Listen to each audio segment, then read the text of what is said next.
Hello friends, आज हम सीखेंगे next topic meaning of accounting. Meaning of accounting means accounting का मीनिंग है कि किसी भी ट्रांजैक्शंस को, किसी बिजनेस में होने वाले ट्रांजैक्शंस को अकाउंटिंग बुक में रिकॉर्ड करना, ये अकाउंटिंग कहलाता है। यहाँ पर हमें ध्यान रखना होगा कि अकाउंटिंग एक्चुअली एक सिस्टमेटिक प्रोसेस है। हम एक सिस्टमेटिक प्रोसेस के थ्रू ही इसको फॉलो करते हैं, अकाउंटिंग बुक में लिखते हैं। ये किसी प्रकार के बिजनेस में हो सकता है, सोल ट्रेड, पार्टनरशिप या कंपनी, या इकोनॉमिकल या मॉनेटरी बिजनेस, या प्रॉफिट कंसर्न बिजनेस, या नॉन प्रॉफिट कंसर्न बिजनेस, किसी बिजनेस में हो सकता है। ओके, हम इसको एक छोटे से इलस्ट्रेशन समझते हैं। सपोज़ आप कोई बिज़नेस स्टार्ट करना चाहते हैं। बिज़नेस स्टार्ट करने के लिए सबसे पहले आपको मनी चाहिए। किसी बिज़नेस को स्टार्ट करने के लिए इनिशियल या स्टार्टिंग में या शुरू में जो पैसा लगाया जाता है उसे हम कैपिटल कहते हैं। ये कैपिटल आप बैंक से लोन के रूप में भी ले सकते हैं, अरेंज कर सकते हैं, या अपने बिज़नेस से किसी दूसरे बिज़नेस अरेंज कर सकते हैं, या अपने घर से या फैमिली से भी आप अरेंज कर सकते हैं। हम एक इलस्ट्रेशन के थ्रू समझते हैं। सपोज आपने 10 लाख रुपए अपने फादर से लिए और फादर को कहा कि आप एक रेडीमेड शर्ट का बिज़नेस स्टार्ट करना चाहते हैं। सबसे पहले आपको बिज़नेस स्टार्ट करने के लिए प्लानिंग करनी होगी कि आपको कहाँ पर, किस लोकेशन में बिज़नेस ओपन करना है, किस वस्तु, थिंग्स, आर्टिकल्स का बिज़नेस ओपन करना है, और बिज़नेस फ्यूचर में प्रॉफिटेबिलिटी उसमें है या नहीं है, प्रॉफिट आप कितना कमा सकते हैं, कितना ग्रोथ होगा, ये आप सबको प्लानिंग करनी पड़ेगी। प्लानिंग करने के बाद आप बिज़नेस को स्टार्ट करेंगे। तो 10 लाख रुपए से आप बिज़नेस स्टार्ट करेंगे। उसके लिए आपको सबसे पहले एक शॉप की ज़रूरत होगी। आपने 4 लाख रुपीज़ का एक शॉप परचेज़ किया। 2 लाख रुपीज़ का आपने फर्नीचर परचेज़ किया। फर्नीचर मीन्स जिस वस्तु का आप बिज़नेस कर रहे हैं, जिस गुड्स का, उसको रखने के लिए अलमीरा, रैक्स, या गोडाउन, या आपका कैश काउंटर, या कस्टमर को बैठने के लिए चेयर्स, या आपका ग्लो साइन बोर्ड वगैरह कुछ भी हो, इसके लिए आपको 2 लाख रुपए आपने इन्वेस्ट किया। 3 लाख रुपीज़ का आपने गुड्स परचेज़ किया। गुड्स मीन्स जिस वस्तु, थिंग्स, आर्टिकल्स का बिजनेस करते हैं, मीन्स बिजनेस के लिए ऐसी वस्तु या ऐसा थिंग्स, आर्टिकल्स जिसको सेल करना आपका ऑब्जेक्ट है, वो वस्तु आपके लिए, बिजनेस के लिए गुड्स कहलाएगी। लेकिन फर्नीचर आपके लिए गुड्स नहीं होगा, क्योंकि फर्नीचर को आप परचेज़ करते हैं और वो लॉन्ग टर्म तक आपके पास रहता है। उसे आप परचेज़ करते हैं, बट सेल करना आपका ऑब्जेक्ट नहीं है। यदि आपका फर्नीचर का बिजनेस है, आप रेडीमेड फर्नीचर परचेज़ करते हैं और सेल करते हैं, या आप फर्नीचर की आप मैन्युफैक्चरिंग करते हैं और फिर उसके बाद आप उसे सेल करते हैं, तो वो वस्तु, वो फर्नीचर आपके लिए गुड्स होगी, क्योंकि आप उसको सेल करने के उद्देश्य से परचेज़ कर रहे हैं। तो आपका ऑब्जेक्ट सेल होना चाहिए। वो थिंग्स, आर्टिकल्स आपके लिए गुड्स कहलाता है। कपड़े के बिज़नेस के लिए कपड़ा आपके लिए गुड्स होगा। फर्नीचर के बिज़नेस के लिए अगर आप करेंगे तो फर्नीचर आपके लिए गुड्स होगा। यदि आप स्टेशनरी का बिज़नेस करेंगे तो स्टेशनरी के आइटम्स आपके लिए गुड्स होंगे। ओके, नेक्स्ट है 1 लाख रुपीज़ आपने बैंक में डिपॉजिट कर दिया। तो टोटल अगर आप देखें कि 10 लाख रुपये आपने अपने फादर से लिए, जिसमें आपने 4 लाख का शॉप परचेज़ किया, 2 लाख का आपने फर्नीचर परचेज़ किया, और 3 लाख का आपने गुड्स परचेज़ किया, 1 लाख का आपने बैंक में डिपॉजिट कर दिया। टोटल आपने 10 लाख रुपए इन्वेस्ट कर दिए और आप शॉप में बैठ गए और बिजनेस करने लगे। जैसे ही 1 ईयर आपका कंप्लीट होगा, 1 ईयर कंप्लीट होगा, आप डे टू डे पूरे 365 डेज आप बिजनेस करेंगे। डेली आप गुड्स परचेज़ करेंगे, कस्टमर को सेल करेंगे, सप्लायर से परचेज़ करेंगे, सेल करेंगे, एक्सपेंसेस करेंगे बिजनेस के, और बिजनेस आपका डे टू डे आपका रन करता रहेगा। 1 साल के बाद, आफ्टर 1 ईयर, आप ये चेक करेंगे, ये आपके फादर बोलते हैं कि आपने कितना प्रॉफिट अर्न किया। तो आप कैसे बताएंगे? बहुत मुश्किल है बताना। लेकिन अगर आपने अकाउंटिंग बुक मेंटेन की होगी तो आप सभी रिजल्ट्स बहुत आसानी से बता सकते हैं। अगर आपसे 1 साल के बाद अगर आपसे गवर्नमेंट पूछती है कि आपने टोटल कितना रुपए का प्रॉफिट अर्न किया ड्यूरिंग द ईयर, तो आप बता सकते हैं। अगर आपने अकाउंटिंग बुक मेंटेन की होगी, आपने डेली ट्रांजेक्शन्स को नोट किया होगा, तो उसके बेस पर आप रिज़ल्ट निकाल के बता सकते हैं कि मैंने कितने रुपए का प्रॉफिट अर्न किया हुआ है। ये प्रॉफिट आप तभी बता पाएंगे जब अकाउंटिंग बुक आपने मेंटेन की होगी। तो यहाँ पर हम ये देख रहे हैं कि अगर आपसे पूछा जाता है कि आपके टोटल एसेट्स कितने हैं 1 साल के बाद, आपकी टोटल लाइबिलिटी कितनी है, टोटल कितने कस्टमर्स को या डेटर्स से कितना पैसा आपको लेना है, कितना पैसा सप्लायर को आपको देना है, क्रेडिटर्स को कितना पे करना है, बैंक से लोन लिया तो कितना पे करना है, कितना पे किया हुआ है, और हमारे टोटल 1 साल में टोटल कितने रुपए के एक्सपेंसेस किए हमने बिज़नेस में, कितने रुपए की इनकम्स आई, कितने का रुपए का गुड सेल किया, कितना परचेज़ किया। ये सभी हेड्स, अकाउंटिंग हेड्स आप तभी बता पाएंगे जब आपने अकाउंटिंग बुक को मेंटेन किया होगा, और इसके अकॉर्डिंगली आप बिज़नेस के प्रॉफिट को बता सकते हैं, और बिज़नेस की बैलेंस शीट बना करके आप बता सकते हैं कि हमारी टोटल एसेट्स कितनी है, लाइबिलिटी कितनी है, और हम बिज़नेस में कितना प्रॉफिट फ्यूचर में कमा सकते हैं, एनालिसिस कर सकते हैं। तो आपने ये समझा कि मीनिंग ऑफ अकाउंटिंग मीन्स हम किसी भी बिज़नेस के होने वाले डे टू डे ट्रांजेक्शन्स को एक सिस्टमेटिक वे में, सिस्टमेटिक प्रोसेस के थ्रू अकाउंटिंग बुक में मेंटेन करते हैं, नोट करते हैं। That is called meaning of accounting. Okay friends, तो आप समझ चुके होंगे।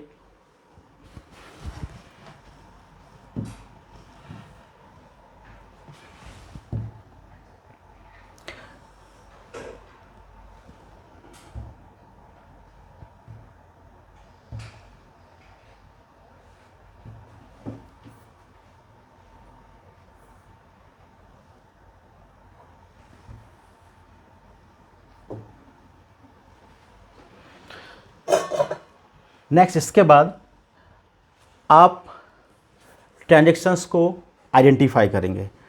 आइडेंटिफाई द ट्रांजेक्शन्स और इवेंट, इकोनॉमिकल, नॉन इकोनॉमिकल। पहले हम समझते हैं ट्रांजेक्शन्स होता क्या है। ट्रांजेक्शन्स और इवेंट मीन्स किसी भी बिजनेस में डे टू डे, डेली होने वाली activity. Activity means business activity.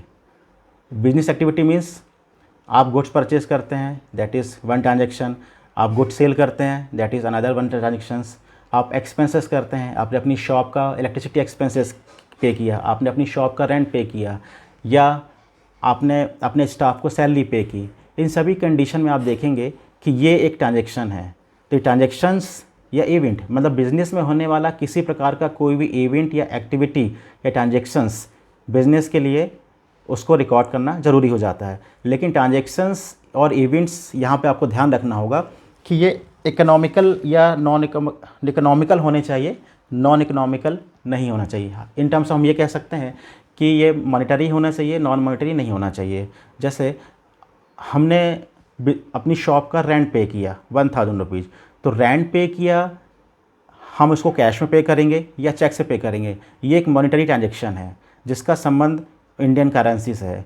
तो हम यहाँ पर इसको बुक में रिकॉर्ड करेंगे, अकाउंटिंग बुक में रिकॉर्ड होगा, लेकिन हम ह्यूमन बिहेवियर को रिकॉर्ड नहीं करते।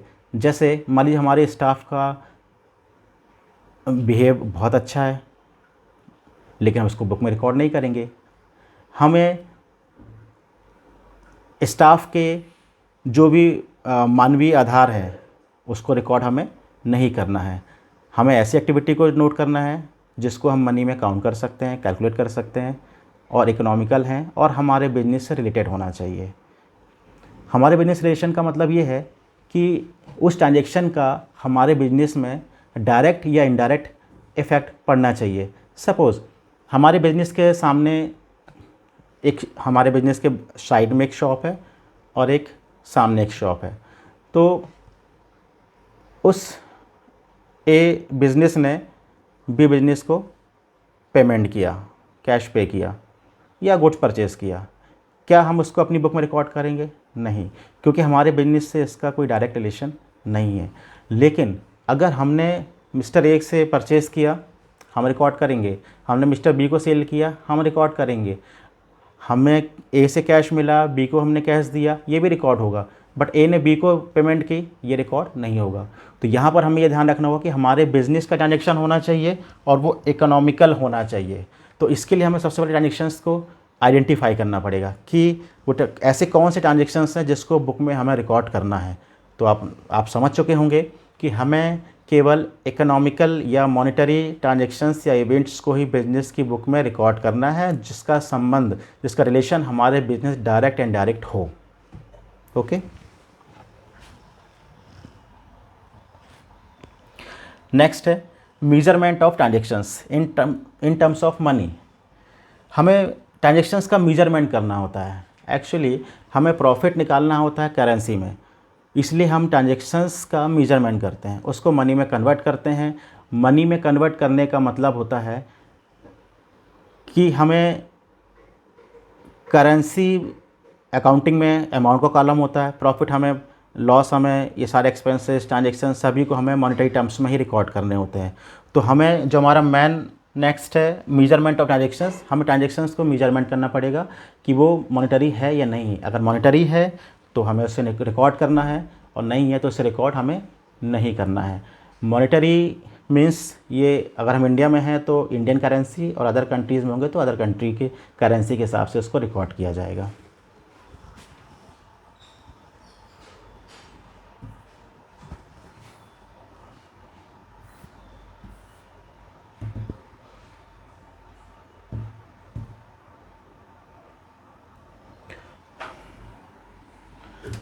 नेक्स्ट है क्लासिफिकेशन ऑफ ट्रांजैक्शंस। तो हमने सबसे पहले ये देखा कि हमें ट्रांजैक्शंस को आइडेंटिफाई करना है, आइडेंटिफाई करने के बाद उसका मेजरमेंट करना है, मेजरमेंट करने के बाद हम उसको क्लासिफाइड करेंगे। क्लासिफाइड करेंगे मीन्स हम ये देखेंगे कि अगर हमने गुड्स परचेज़ किया है तो गुड्स परचेज से रिलेटेड एक साल में जितने ट्रांजैक्शंस होंगे उससे हम अलग बुक में नोट करेंगे, परचेज बुक में नोट करेंगे। एक साल में हम टोटल जितना भी गुड सेल करेंगे उससे हम सेल बुक में रिकॉर्ड करेंगे। हमारी कैश से रिलेटेड जितने भी ट्रांजैक्शंस होंगे वो सभी हमारी कैश बुक में एंट्री होगी। और हर एक व्यक्ति का, सभी इंडिविजुअल्स का हम अलग अलग अकाउंट मेंटेन करेंगे। जैसे आपने बैंक में देखा होगा कि बैंक में सपोज़ 10,000 अकाउंट्स हैं, अगर किसी बैंक में टोटल 10,000 अकाउंट्स हैं तो सभी 10,000 जो व्यक्ति हैं उनके अलग अलग नाम के अकाउंट या लेजर मेंटेन होंगे। अगर मिस्टर एक्स अगर बैंक में जाते हैं और अकाउंट ओपन कराते हैं तो बैंक की बुक में मिस्टर एक्स का अकाउंट ओपन हो जाएगा, और मिस्टर वाई का अगर अकाउंट ओपन करेंगे तो मिस्टर वाई का भी हो जाएगा और जेड का भी हो जाएगा। तो मिस्टर एक्स का जो अकाउंट ओपन होगा, मिस्टर एक्स टोटल एक साल में जितने ट्रांजेक्शन्स करेंगे वो मिस्टर एक्स के लेजर या अकाउंट में नोट होंगे। मिस्टर वाई जितने ट्रांजेक्शन्स करेंगे, बैंक में पैसे जमा करेंगे, निकालेंगे, विड्रॉल करेंगे, डिपॉजिट्स करेंगे, उन्हें इंटरेस्ट मिलेगा या वो इंटरेस्ट पे करेंगे, सभी कंडीशन में वाई से रिलेटेड जितने भी ट्रांजेक्शन्स होंगे वो वाई के लेजर अकाउंट में लिखे जाएंगे, और जेड से रिलेटेड जितने भी ट्रांजेक्शन्स होंगे वो सभी ट्रांजेक्शन्स को जेड के अकाउंट में इंडिविजुअल लिखा जाएगा, अलग अलग लिखा जाएगा। तो हम यहाँ ये देख रहे हैं कि क्लासिफिकेशन करना ज़रूरी हो जाता है, क्योंकि हमें रिजल्ट्स निकालना है तो हमें बाइफरकेट करना होगा, ट्रांजेक्शन्स को अलग अलग करना होगा। एक्स से रिलेटेड जितने ट्रांजेक्शन्स होंगे उससे हम अलग नोट करेंगे, वाई से रिलेटेड जितने ट्रांजेक्शन्स होंगे अलग नोट करेंगे, और जेड से अलग करेंगे। सेम ऐसा हमारी अकाउंटिंग बुक में भी हमें यही ट्रीटमेंट को लेना होगा। हमें क्लासिफिकेशन करना होगा ट्रांजेक्शन्स का, हमें जर्नल बनानी होगी, लेजर बनाना होगा, कैश बुक बनाएंगे, सब्सिडरी बुक्स बनाएंगे। कैश रिलेटेड जितने भी ट्रांजेक्शन्स होंगे सारे कैश बुक में आ जाएंगे, और जो नॉन कैश आइटम होंगे वो अदर प्रॉपर जर्नल में आ जाएंगे। सब्सिडरी बुक्स बनाएंगे तो इसमें हमने बनाया परचेस बुक बनाएंगे, सेल्स बुक बनाएंगे, परचेज रिटर्न्स बुक बनाएंगे, सेल्स रिटर्न्स बुक बनाएंगे, या कैश बुक बनाएंगे, पेटी कैश बुक बनाएंगे। कैश बुक के भी इसमें 3 फॉर्म होते हैं, single column cash book, double column cash book या triple column cash book. Double column में इंक्लूड हम बैंक को इंक्लूड कर लेंगे, ट्रिपल कॉलम में हम डिस्काउंट को इंक्लूड कर सकते हैं। तो हम यहाँ ये देख रहे हैं कि हम किसी भी ट्रांजेक्शन्स से रिलेटेड उसका बाइफर्केशन करते चले जाएंगे। परचेज वाले एक्सपेंस ट्रांजेक्शन्स को अलग रिकॉर्ड करेंगे, सेल्स को अलग रिकॉर्ड करेंगे, और अलग अलग लेजर में हम इसकी एंट्री करेंगे। ऐसे कौन से ट्रांजेक्शन्स हैं जो जर्नल में आते हैं, ऐसे कौन से ट्रांजेक्शन्स हैं जो प्रॉपर जर्नल में आएंगे, या अगर हमने जर्नल के अलावा भी हमने सब्सिडरी बुक्स बनाई है तो उसमें रिकॉर्ड करेंगे। लेजर में हम इंडिपेंडेंट सभी ट्रांजेक्शन्स का अलग अलग अकाउंट मेंटेन करते हैं, उसको हम लेजर बोलते हैं। लेजर में हम रियल अकाउंट हो, नॉमिनल अकाउंट हो, या किसी प्रकार का अकाउंट हो, हम सभी प्रकार के अकाउंट को लेजर मेंटेन करेंगे। तो हमारा जो नेक्स्ट स्टेप था, हमने देखा कि हम यहाँ पे ट्रांजेक्शन्स को क्लासिफाइड करेंगे। तो हमने सीखा कि सबसे पहले हम ट्रांजेक्शन्स को आइडेंटिफाई करेंगे कि ट्रांजेक्शन्स कौन से बुक में रिकॉर्ड करना है, मॉनिटरी रिकॉर्ड करना है। उसके बाद हम उसका मेजरमेंट करते हैं कि वो मनी में ही होना चाहिए। उसके बाद हम रिकॉर्ड करेंगे और चेक करेंगे कि ये क्लासिफिकेशन उसका सही तरीके से हो, और जिस ट्रांजेक्शन से रिलेटेड या बुक से रिलेटेड जो ट्रांजेक्शन होगा उसको हम उसी में रिकॉर्ड करेंगे। ओके,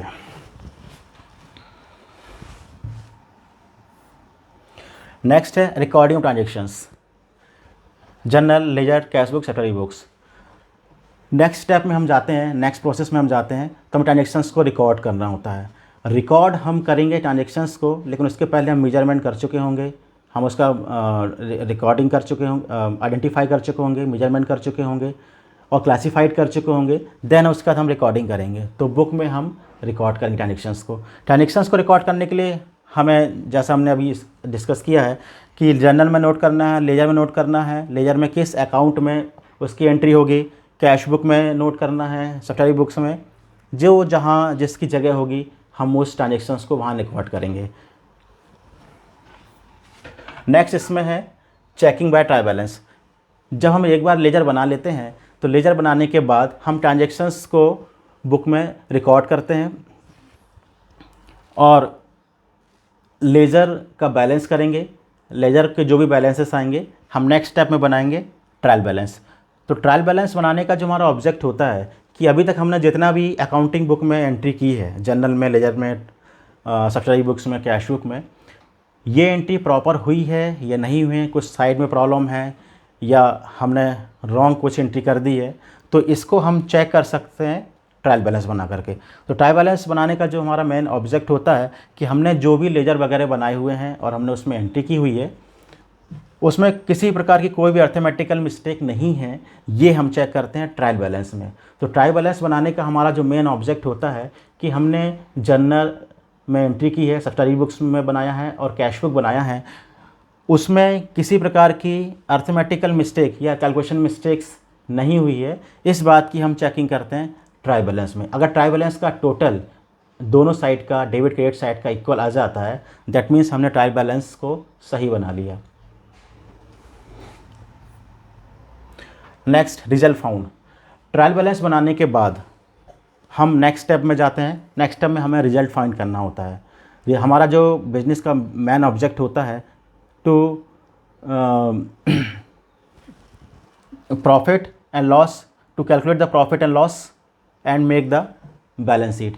तो हमें प्रॉफिट एंड लॉस को फाइंड करना होता है कि हमने एक साल में कितना प्रॉफिट या लॉस गेन किया। तो इसके लिए हम बनाते हैं ट्रेडिंग अकाउंट बनाएंगे पहले, उसके बाद P&L अकाउंट बनाएंगे, प्रॉफिट एंड लॉस अकाउंट, और बनाएंगे लास्ट में बैलेंस शीट। तो प्रॉफिट लॉस अकाउंट बना करके हम ये चेक कर सकते हैं कि हमने एक साल में कितना प्रॉफिट अर्न किया या कितना लॉस हमें हुआ है, और उसके बाद हम बनाएंगे बैलेंस शीट। तो बैलेंस शीट बनाने का जो हमारा मेन ऑब्जेक्ट होता है कि हमारे पास टोटल एक साल में कितने रुपए की एसेट्स एक पर्टिकुलर डे पर, ईयर एंड पर हमारे पास है, और टोटल लाइबिलिटी कितनी है, इस बात की हमें जानकारी मिलती है बैलेंस शीट से।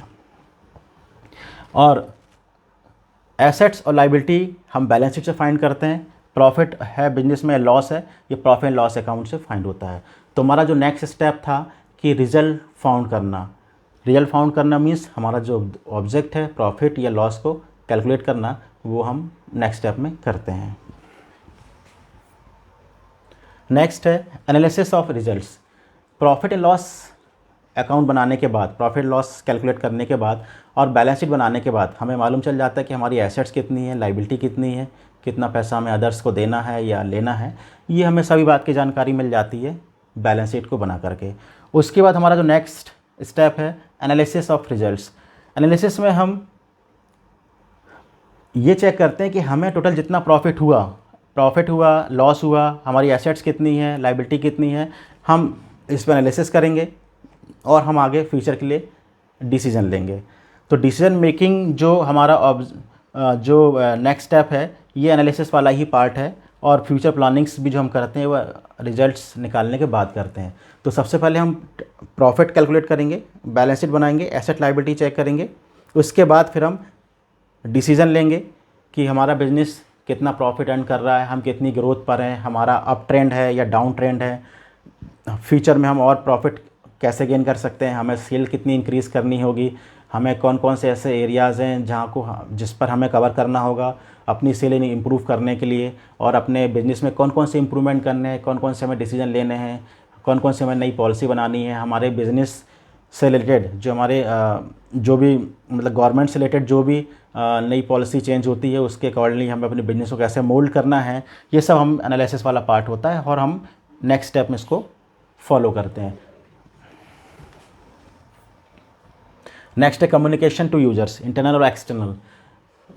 यहाँ पर हमें एनालिसिस करने के बाद यूजर्स को कम्युनिकेट करना ज़रूरी होता है। एक्चुअली हमने जो प्रॉफिट गेन किया है, ये प्रॉफिट या लॉस, ये हमारे बिजनेस की जो फाइनेंशियल स्टेटस है, बैलेंस शीट जो हमने बनाकर चेक की है, हमें इससे अपने यूजर्स को बताना होगा। यूजर्स का मतलब है कि इंटरनल और एक्सटर्नल। यूजर्स हमारे इंटरनल भी हो सकते हैं, एक्सटर्नल भी हो सकते हैं, जो कि अभी हम नेक्स्ट वीडियो में सीखेंगे कि यूजर्स हम किसे बोलते हैं। शॉर्ट में हम समझ सकते हैं, इंटरनल मीन्स जो हमारे बिज़नेस के मालिक हैं, ऑनर हैं, वो हमारे इंटरनल कहलाते हैं। हमारे बिज़नेस के एम्प्लॉइज़ वो इंटरनल है, हमारे बिज़नेस के डायरेक्टर्स वो इंटरनल होते हैं।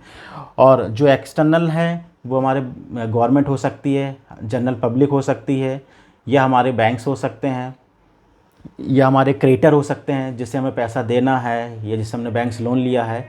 ये बिज़नेस के बाहर के ऐसे व्यक्ति होते हैं कि जो बिज़नेस में इनडायरेक्टली हमारे बिज़नेस की स्टेटस को जानना चाहते हैं, तो हम उन्हें अपने बिज़नेस की स्टेटस को, प्रॉफिट या लॉस को उन्हें कम्युनिकेट करते हैं यूजर्स को। तो यूजर्स मीन्स इंटरनल या एक्सटर्नल। इंटरनल मीन्स हम बिज़नेस के ऑनर, बिज़नेस के डायरेक्टर, बिज़नेस के एम्प्लॉइज़, ये बिज़नेस के से डायरेक्ट रिलेटेड है, ये बिज़नेस के इंटरनल यूजर हो गए। और एक्सटर्नल मीन्स जो बिज़नेस के बाहर के पर्सन होते हैं, जिनका हमारे बिज़नेस में डायरेक्टली कोई ऐसा इन्वॉल्वमेंट होता नहीं है, इनडायरेक्टली, जैसे कि क्रेडिटर्स, बैंक्स लोन, या गवर्नमेंट, या जनरल पब्लिक, ये सभी होते हैं बिज़नेस के एक्सटर्नल यूजर्स। ओके।